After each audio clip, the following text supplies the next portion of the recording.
Welcome to On Record PR, where we go on record with industry leaders to discuss best practices for public relations strategies that drive business success.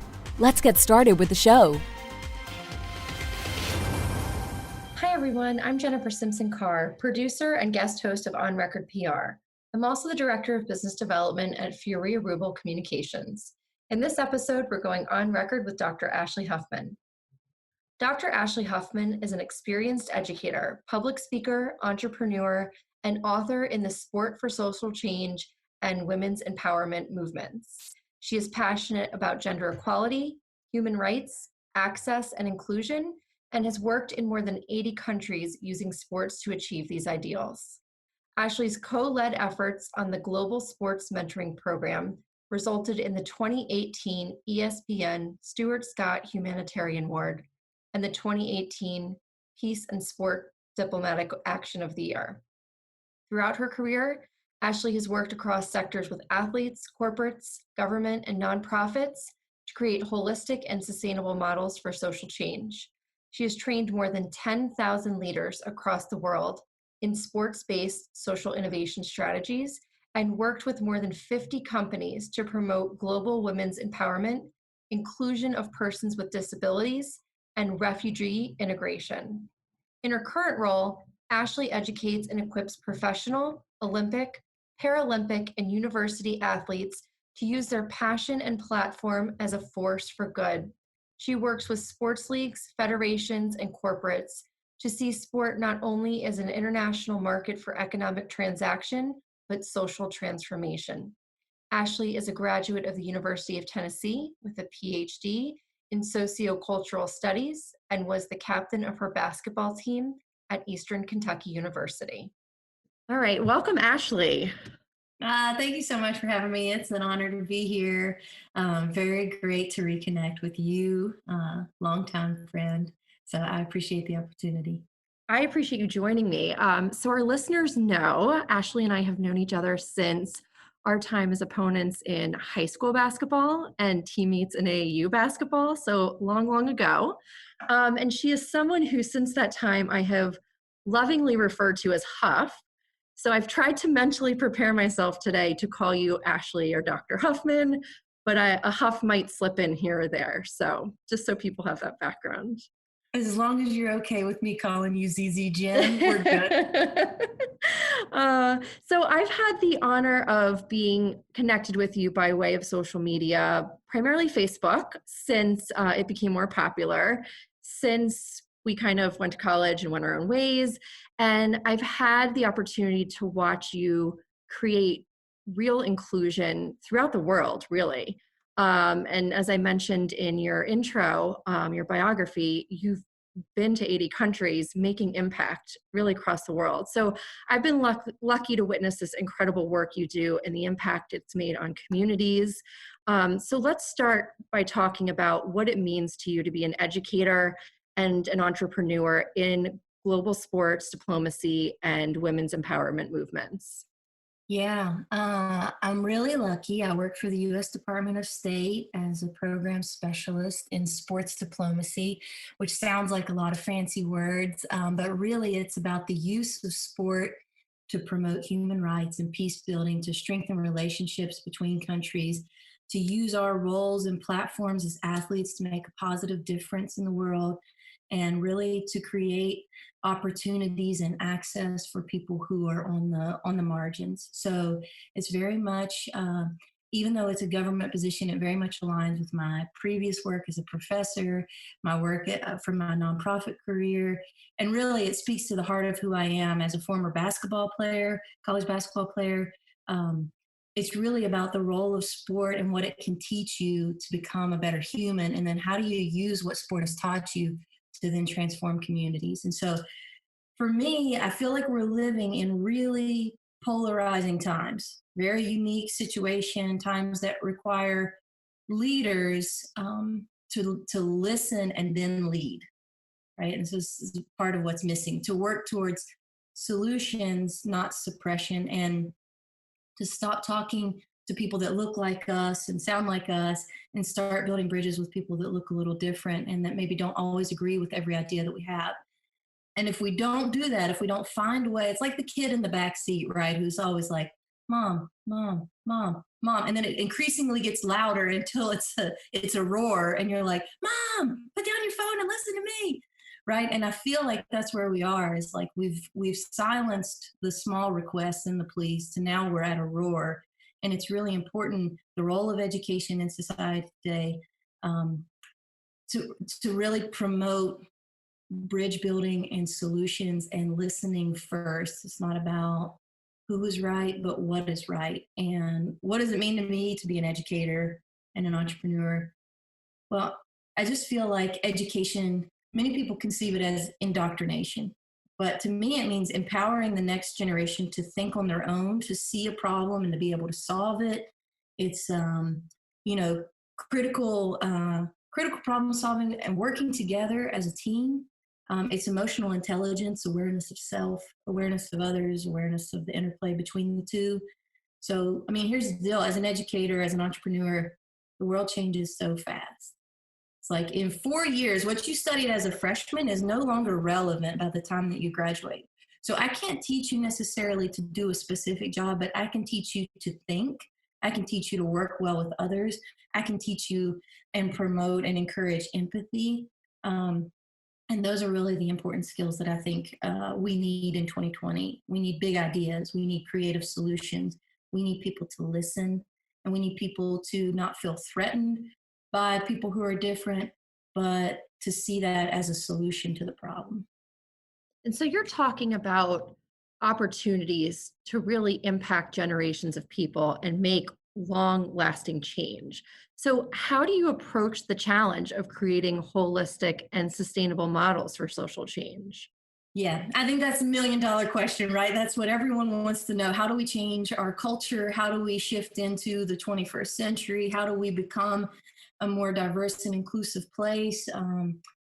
Whether it's in the workplace, talking about minority advancement, or the international development space, talking about eradicating disease or eliminating poverty. It's how do we change the systems that have been in place for a very long time? And there's always resistance to change. It doesn't always mean that it's malicious, but there's resistance out of fear, out of uncertainty, out of loss of power, out of the insistence of being right. There are a lot of reasons why sustainable change is hard. So I really dedicated myself the last 13 years. I don't know if this is the right answer, but it's something that I've dedicated myself to studying. And when I was at the University of Tennessee, I actually wrote a theory, the theory of empowerment for social change. And that theory was about 4 parts. And it was the 4 E's of empowerment is what I called it. Expose, equip, engage, and entrust. So my thought was you start with the individual, you empower one person who then influences their spheres of community and people, and then you transform the world. So it starts with one, and like the butterfly effect, spans outward. So I think organizations today, if you think about it, expose, equip, engage, and trust. My thought is expose. If you can see it, you can be it. Like we talk about that with women in leadership, or we talk about that with, different people who are the first, right? So if you can see it, you can be it. If you're never exposed to something, and you can relate to this coming from middle of wherever, West Virginia, small town. If you don't know, then you can't aspire to. If you don't have access to, or you don't have someone who says that's possible for you, then it's really hard to imagine what it would be like. So I think exposure within an organization to ideas and networks, resources, promotions, opportunities, trips is like step 1, right? I think step 2 is really about equip, right? How do we build capacity? So seeing something doesn't make it a reality. I can see, someone who plays for the Mystics, Washington Mystics in the WNBA, but it may never be my reality as a young girl. So you have to work on the tools and skills needed to move forward in the process. So you have to build the capacity. And I think you have to let people try. You give them a task, you encourage success, you start small, you build momentum. They may fail, but they may learn. And it's, leaders don't create followers, they create more leaders. So I think that's important. It's not to be insecure about someone else's potential. The third step in the theory that I talked about was engage. And to me, this is what mentorship is all about. It's about investing in someone else. It's about, diversity is being invited to the dance. Inclusion is rocking the dance floor. It's about having the space to be who you are and to influence the environment that you're in. You can have a seat at the table. I've had many seats at the table as the only woman, or as the young female, or as the person that represents the South, or a lower socioeconomic status. And you can be the first, but it doesn't mean you have any power or influence. And so I think that's where the investment comes in. It's inclusion plus investment equals impact. And then lastly, I think it's about entrusting. This is how culture changes. You believe in someone, you mentor them, and then you entrust them to follow through. It's like any great coach. It's like, I can only coach you in practice for so long. Eventually you have to go out and win the game. So I may be the first woman, but I don't want to be the last. So how am I empowering others? Who am I investing in? How do I help someone in my organization or on my team get across the finish line? How do we win together? And I think that's how you change cultures. That's an incredible approach to sustainable change. And I love the comments you made about having the opportunity to see people in positions that you can aspire to be in one day. And I think we're so lucky in the environment we're in today that there are so many women who have paved the way before us in sports and business and politics. Really the list goes on and it's endless. For someone that has a 5-year-old, I can wake up today and show her senior executive women, CMOs, CEOs, women in politics who are the first. And so I think that piece is just so incredibly important. So you're co-founder of the Center for Sports, Peace, and Society at the University of Tennessee. Tell me about the genesis of the center and its mission. Okay, if we have time later, I'll give you a round of Rocky Top. But for now, I'll talk about the center. I was a college basketball player, and basketball really transformed my life. It wasn't always great. I had injury, there were politics, there were corruption, there are all sorts of things with sport. But I realized that it's not sport in and of itself that's good or bad. It's the way people in positions of power use it. So you can be very intentional with that mission. And so for me, I went on my first international basketball exchange to China in 2005. Being from a small town in West Virginia, having traveled to Ohio, Kentucky, Florida, China seemed like the next logical place to go, halfway around the world. And, everyone says, just out of ignorance, oh, you're going to get bird flu. It's going to be awful. The pollution, whatever. And for me, it was like, this is such an opportunity. And I went there and we played against 6 different universities. And I realized very quickly that you don't have to speak the same language to have the same hopes and dreams. And that, that basketball was such a conduit for relationship building. And I knew that there was more to sport than just high performance, soul sucking kind of, money making industry. I knew that it's not just about economics, but about the transformation of people.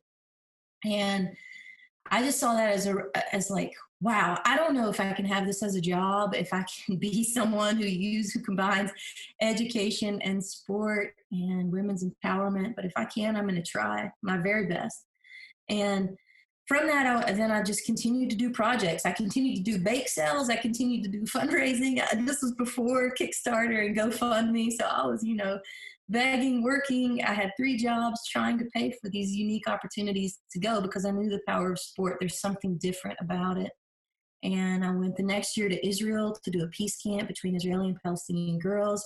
I went the next year to Zimbabwe to work with survivors of sexual assault, HIV/AIDS victims. And I just realized the more places that I went and the more exposure I had to the world and the way sport was addressing so many of the world's problems, that I wanted to do this for the rest of my life. So then I started working locally with refugees, Iraqi refugees in Knoxville, which Baghdad to Tennessee is a big leap for people. That's a huge transition. But I saw the power of sport to unite us. So many differences on paper. and yet so unified in terms of what we wanted in life and what success meant and what family and friends mean and social connection and economic mobility and all of those things. So started studying it, got my master's degree, got my Ph.D. at the University of Tennessee, was leaving to go find a normal job as a nerdy professor. And Tennessee came to me and they said, what if we just keep this idea here? What if we continue to do this global work? What if we continue to make a difference locally with refugees? We think there's something to this idea of sport to unite, sport to empower, sport to heal. So what do you think? What do you think about staying? And I said, here we go. Let's go. We'll do it. And that's where the genesis of the center came about. And then it just continued to grow every year. We then wrote for grants, and we were lucky enough to land one with the State Department, and the rest is history, 80 countries later. It's an incredible story. Very blessed human. I'm so glad that you shared that with me. I did not realize the trials and tribulations and all of that work to get it to where it is now. So is there a particular story that represents the success you were hoping to achieve by founding the center? You know, there are so many success stories. I think that's the beauty of it, right? It's like, okay, the meaning of life is to find your gift. The purpose of life is to give it away. And so I feel like for a long time, I wanted to be a teacher. I wanted to be a basketball coach. In some ways, I'm doing both. And it's just like the success is the stories. It's the faces of the students who have changed their career paths, who have now gone on to go, they're with Doctors Without Borders doing medical missions. They're human rights lawyers. They're in the Peace Corps. Their lives are radically changed just from this moment of exposure, this aha, this first trip. It's the same thing that happened to me in 2005. And, the trajectory of my life was never the same. And so it's like, I look at my students, I get text messages from them. I'm very close to all of them still. And, just to hear the impact even 13 years later and to see them excelling, that's really, I think, what it's all about. And I mean, we've done so many projects all over the world for everything from like boxing for self-defense in Kenya to basketball after a typhoon for healing in the Philippines, the wheelchair basketball for peace building in South Africa. Just so many things that I'm so very proud of, and not for the work that I did, but for all of these brave people who've put themselves out there. I think to myself, many times I've been to different countries where their resources are so little. And I think to myself, would I still play if I didn't have shoes? Would I still play if I didn't have access to a hoop that was exactly 10 feet tall and a pristine court and air conditioning? Do I love the game enough to want to do it in those kind of circumstances? Do I want to do it for someone who's a dictator, for someone who's corrupt, there are really a lot of challenges, a lot of under-resourced places, but there I find the most joy. And so I think all of the success, it's not the impact that I've had on others, but the impact they've had on me, and just trying to share it, I think, with what I can. It goes back to that butterfly effect you mentioned before. I mean, you going to those places and offering opportunities to individuals who otherwise would not have access to these services and this support. I just can't imagine how far you've touched people in this world and how far that reach has gone beyond. You make me think about how fortunate we were as, high school athletes to have families that could drive us to tournaments and afford to put us in, these different opportunities. And so for you to bring that to people across the world, I think is just incredible. So we were both very fortunate to have known one of the great legends in women's basketball, Pat Summitt. As you know, she and my mom were co-captains of the first U.S. women's basketball team in 1976. She was head coach of the Lady Vols for almost 40 years. So for those of our listeners who may not be as familiar with her, and to frame her impact in basketball, in addition to her representing the U.S. on the first U.S. women's basketball team and winning a silver medal, during her time coaching, she accrued 1,098 career wins, which was the most wins in college basketball history upon her retirement. She was an incredible person, coach, role model. The list goes on. What impact has Pat Summitt had on your career? Wow, what a question. I just, I can't thank her enough. She's not with us anymore, but wow, I just can't thank her enough. And I'm sure a lot of girls that grew up during that time feel the same. Women, people who were trying to do something with their lives, become somebody. I just feel like there's a whole generation inspired by her leadership. I can remember as a young girl, I dreamed of playing basketball for the Lady Vols, of being one of hers to learn, from the best. And I can remember my very first camp when I was 11 years old. I went to basketball camp, Pat Summitt's basketball camp, and there were 700 girls in the gym, all of these parents, who knows how many. And the moment she walked in, silence. Like people stood to their feet and you could hear a pin drop. And I thought, wow, like I am in the presence of greatness. For a woman to be that respected, to everyone stop talking and just focus on her. I can remember practicing in the driveway in a small town in West Virginia, knowing that I better go hard because Pat Summitt might drive by and I might get recruited, right, to play for her. So, I think she instilled in me, she had her definite dozen, which was an incredible leadership philosophy. But because of her, I sat in the first 3 rows of every classroom I was in. She said, "You have to start your own engine. You have to take your, take initiative for what you want in life." There were so many little nuggets that she dropped all the time, and I was devastated when I didn't get to play college basketball for her. But I really, a strange turn of events. I went there. I went to the University of Tennessee for graduate school, and in many ways, I got to work with her on an even more meaningful project, even more meaningful than being one of her players. I was trying to start a basketball academy in Iraq after Saddam Hussein. And I went to her and I said, "Coach," this was after working one of her basketball camps, "Coach, I'm going over to Iraq in 2 weeks, and we're trying to start girls basketball there. It's the first time. It's a really, liberation moment for these young girls to be something, to do something, to get out of the house, to invest in themselves." And I said, "But we have just only a couple of basketballs. Do you think you could help us out?" And I can remember she said, "Managers, over here, now." And she said, "Clean out the closet. Everything we have, you take. Whatever you can, you fit it in the duffel bag, however many you need. We have training tapes, we have old uniforms, we have practice gear, we have basketballs, we have camp balls. Whatever you find in the closet, you take it. Like, empty it out." I was stunned. I mean, my jaw hit the floor. Like, here's this legend telling me, just take it all. Lady Vols, the champions, 6-time, And it was like just incredible, that moment, to see her generosity, like the real deal, very authentic.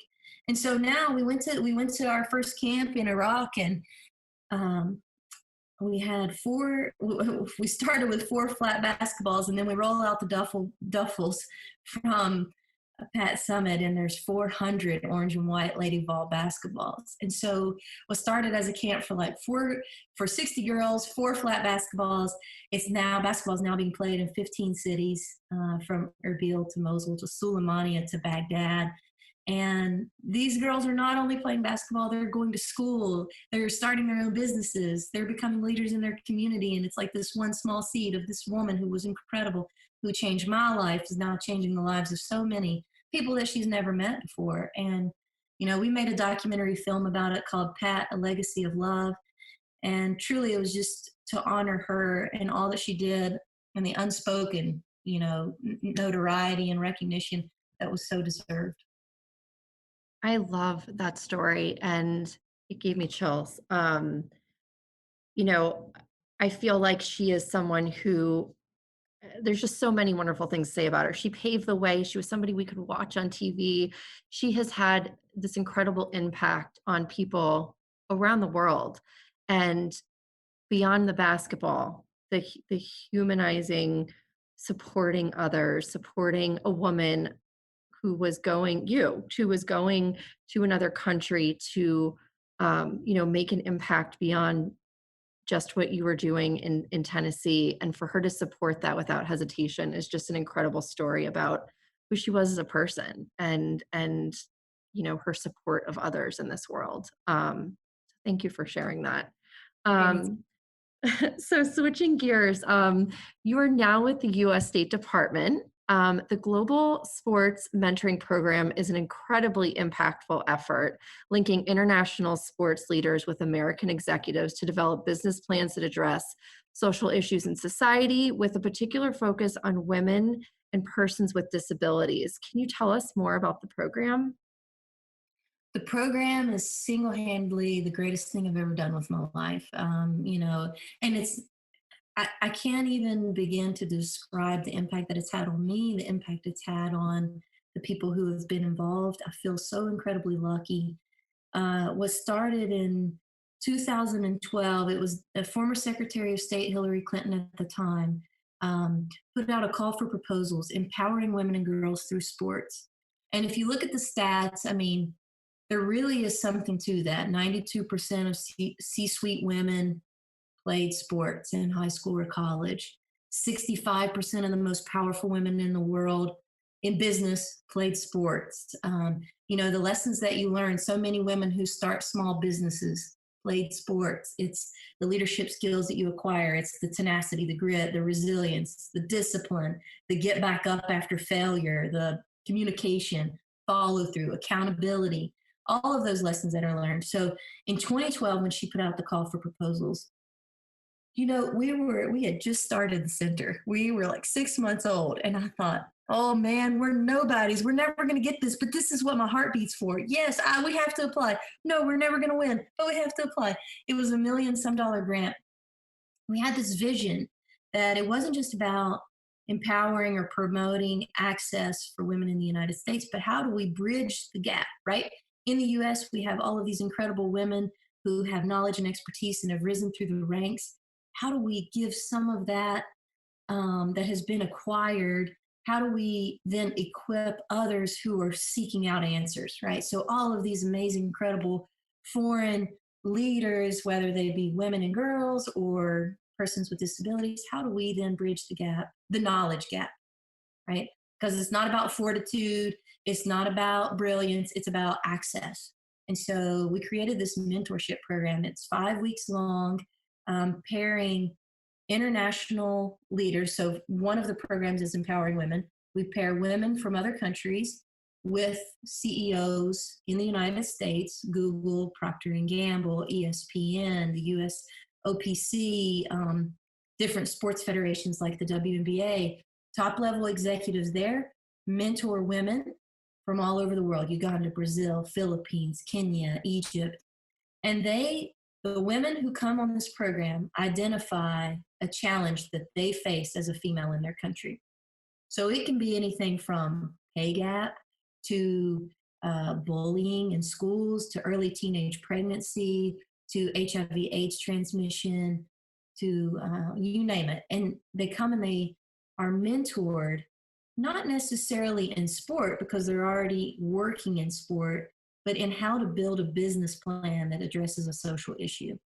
So let's say, for example, I want to talk about mental health, and I need a way. It's kind of taboo in my country. I'm from Ukraine, but everything that's going on with Russia, I need a way to talk about kind of the PTSD that we're experiencing in all of this. So they would come and be mentored by the NHL, and the NHL would help them develop an action plan to use ice hockey to break the ice about mental health, right?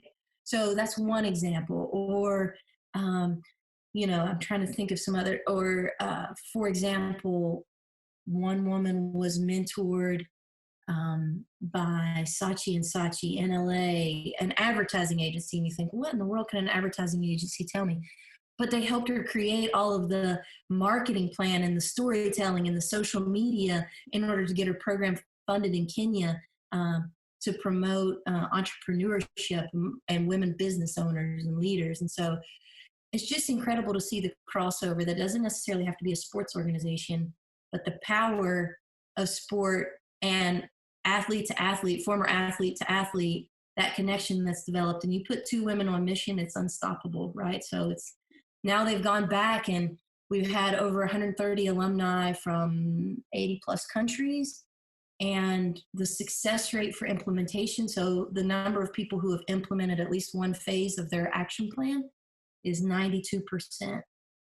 So the ripple effect of a program, yeah, it's a huge investment. It's 5 weeks of your time. There's a financial commitment. But the ripple effect is that tens of thousands of women, tens of thousands of persons with disabilities, lives are changed. They're starting small businesses. They're running for office. They're becoming presidents. They're becoming, the main sports anchor. They're becoming authors. So the opportunities, the Nobel Peace Prize winners. I mean, there are so many things that have come from this that I can't even describe the way it makes me feel when I think about it. And we were lucky enough in 2018, we won an SB, the Stuart Humanitarian Award, and then we also won the Peace and Sport Award in 2018 in Monaco. And those things are amazing, but it's really to see the 100 or the 1,000 refugees that feel more included, or youth that now didn't drop out of school. It's really that makes the program incredible. It's amazing, and such an incredible impact. And so from that perspective, you've seen so many different types of business plans for programs that have been really thought out by business leaders, by representatives of those countries. Can you tell me, from the perspective of diversity and inclusion and creating true equity within an organization, advice that you would give to senior executives that you have seen be successful as part of that program from a business planning perspective? Yeah, so advice to senior leadership. I mean, yes, I've seen all sorts of business plans. But again, it's this idea. I watched a TED Talk once, and there was this woman who she was a 25-year educator in Brooklyn, New York. And she talked about how, she had students who came from some really difficult backgrounds. And she said, when I would grade my students' tests, I would give it back to them. And instead of saying -18, I would say +2, because at least you got 2. And so I think everybody needs a champion. Everybody needs someone who believes in them. Everyone needs someone in their corner to say, I see your potential. I see your strength. The thing about sports is beautiful. It is a super microcosm of society. But the beautiful thing about sport, especially basketball, because it's my favorite, if you think about it, or if you think about any sports team, really, it takes diversity in order to win, right? Like, you can't have a bunch of speedy, scrappy point guards out there. You can't have 5 of them and expect to compete. You can't have 5, thick centers taking up the lane who can't run the floor, right? And expect to win. So you look at, I was enamored with the Last Dance documentary, and I don't know how many people watched it, but Michael Jordan, he needed Pippen, he needed Rodman, he needed Kerr, he needed Phil Jackson. It takes a diverse skill set. Or if you look at football, you have your big guys up front, you have your speedy guys on the side, you have your quarterback calling the plays. Everybody looks different. You have veterans, you have rookies, you have all sorts of races, ethnicities, religions.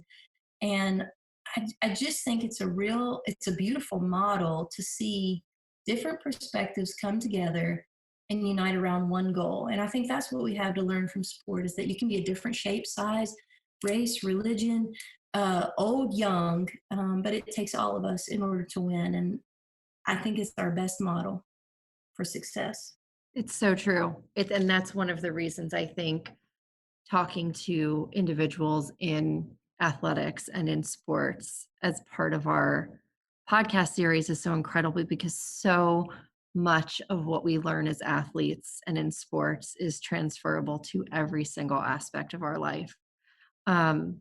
One thing that really struck me when we were, chatting a couple weeks ago and reconnecting was that you mentioned inclusion is not simply about creating opportunities. And you touched on this earlier too, but I want to talk about it a little bit more. Inclusion is about positioning and empowering diverse individuals and giving them a seat at the table, but not just so that they have the seat, so that their voice is heard and they're empowered to make a true impact within that organization. So can you tell me what steps you've seen organizations make to create genuine and lasting, sustainable inclusion? Yeah, I can. I mean, it definitely goes back to what I said before. There have been many times um, where I've been invited to the conversation, but I knew that what I had to say didn't really matter. I could tell you the first time I was 26 years old, it was my first real job. I was working with football, very male domain. I was one of the few women, and I was one of only two women who was not in an administrative position, right? Who was not the front desk secretary, but actually had a role in the organization. So 39 men, two women. And when I came in for the first meeting at 26, very young, obviously, um, they said, "Oh, no, honey, you don't sit at the table. Your seat's back there in the corner." And I said, "What?" I was lost. I didn't know that still existed in the 21st century. I mean, it was very eye opening for me.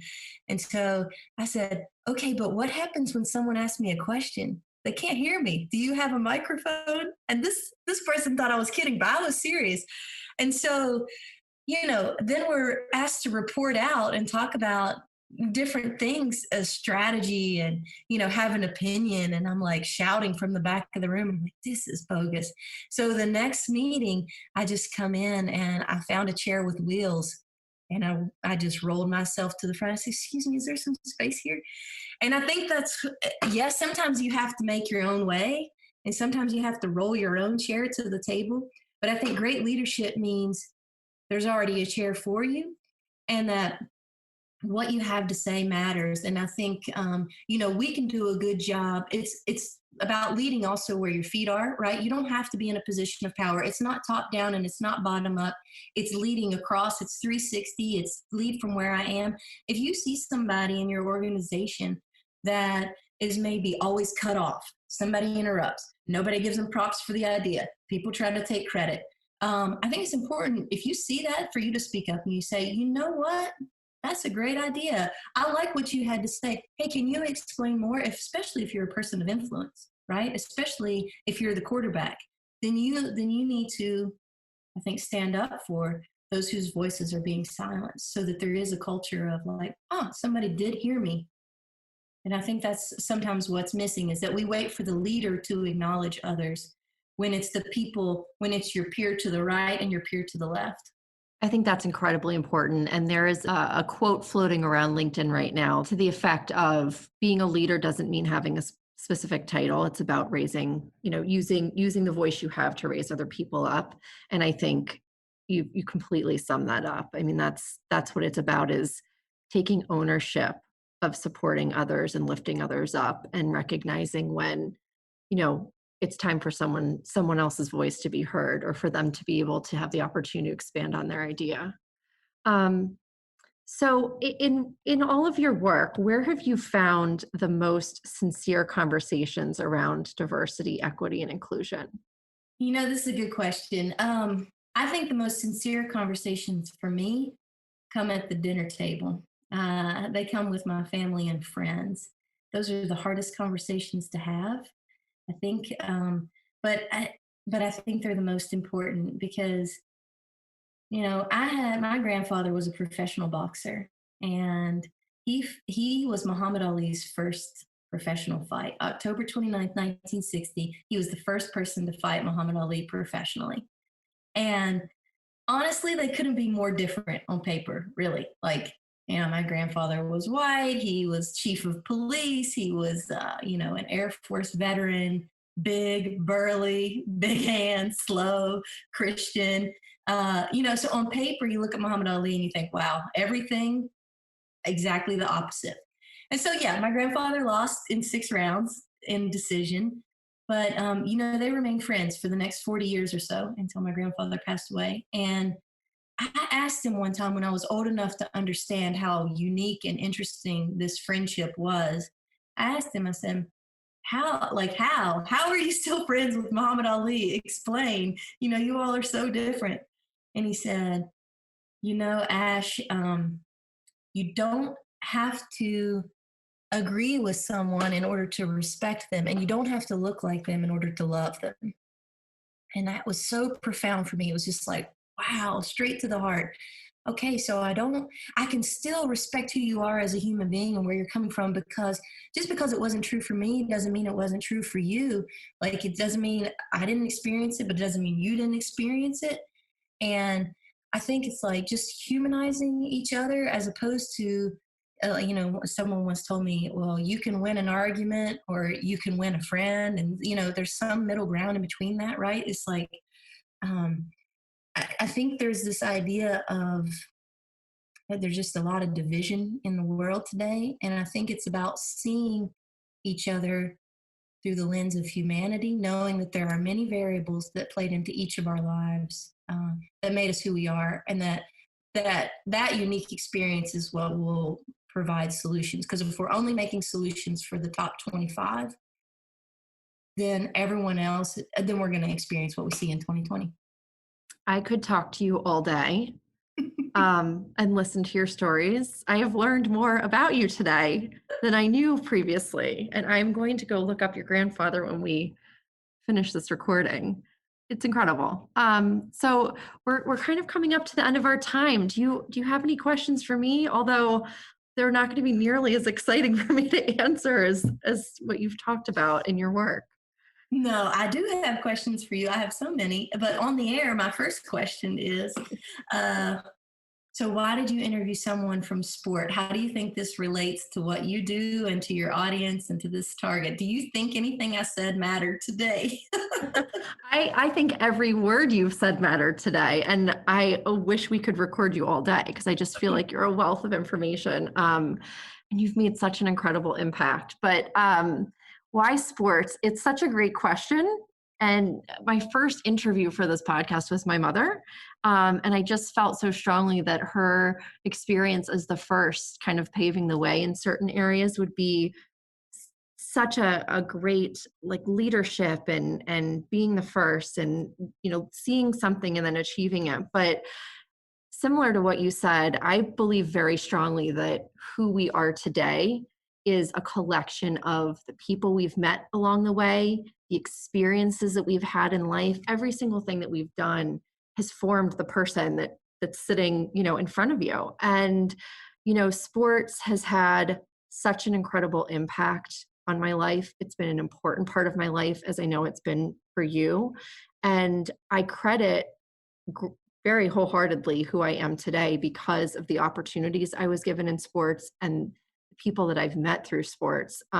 So while from the surface, legal and sports doesn't seem to align, I think it's really important that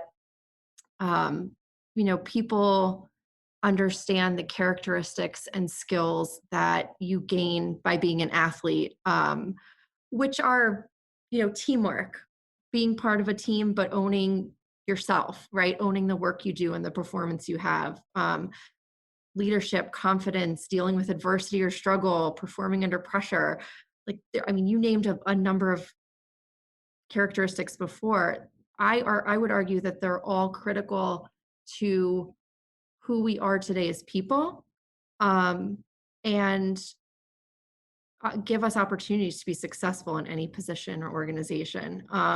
We touched on this earlier, but as you mentioned, athletes are role models, and they use their voice for greater good. Most of them use their voice for greater good. And I think there's so much knowledge and insight that can be learned from sports and athletes, because they've been at the forefront of inclusion and diversity. And I just think that, getting that knowledge from athletes and people who've had this experience along the way, and bridging, to use your phrase, bridging that gap between, people and an industry that have done it so well for so long and create such opportunities globally. I think it's a unique opportunity to bring that insight to people in law firms and beyond. So hopefully, as these episodes continue, even if they impact one person, but hopefully more than that, it'll give people some inspiration for leadership. And I don't know. Thanks for asking. That's a good question. So, Ashleigh, I'm thrilled you could join me today. I've really enjoyed our conversation, and I am sure our listeners have too.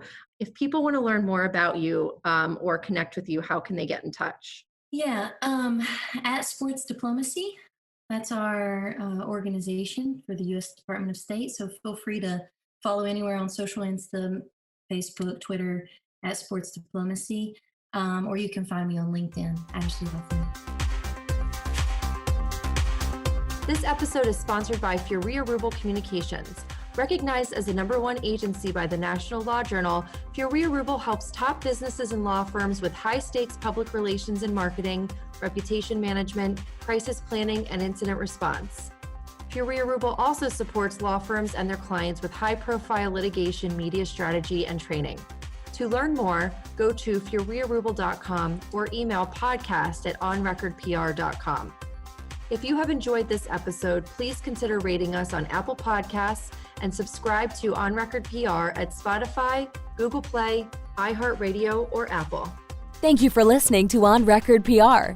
Visit our website, onrecordpr.com, to subscribe to the show, share it with your friends on social media, find show notes, additional episodes, and more information.